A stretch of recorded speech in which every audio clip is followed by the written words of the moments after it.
माँ ने कहा, जब तक मेरा बेटा कमाने न लगे मैं रोटी नहीं खाऊंगी।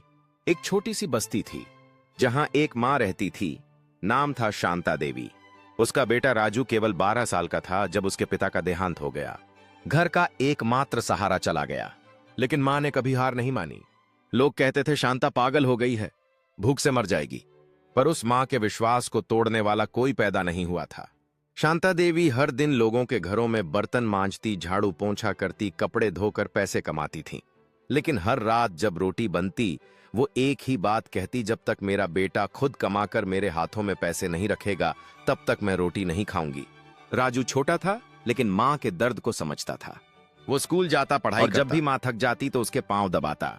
वह कहता, मां तू बस इंतजार कर, एक दिन ऐसा आएगा जब मैं तुझे कोई काम नहीं करने दूंगा।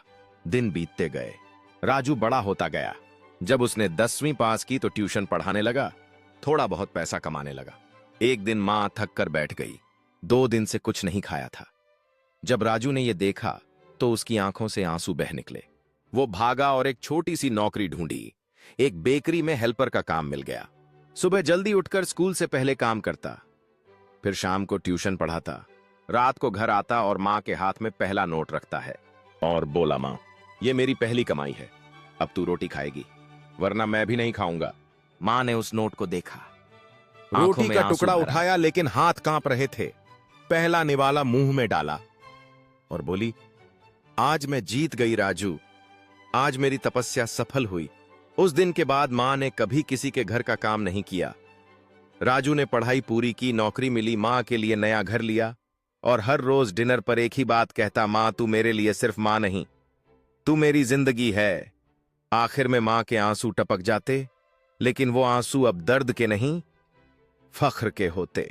राजू और मां ने नए घर में एक नई जिंदगी की शुरुआत की। हर शाम राजू अपने काम से लौटता और मां के साथ मिलकर खाना बनाता, यादें साझा करता। उनकी हंसी और प्यार ने घर को रोशन कर दिया। राजू ने महसूस किया कि उसके मां का संघर्ष उसे हमेशा प्रेरित करेगा। इस नए अध्याय में मां सिर्फ उसकी मां नहीं रही बल्कि उसकी सबसे अच्छी दोस्त बन गई।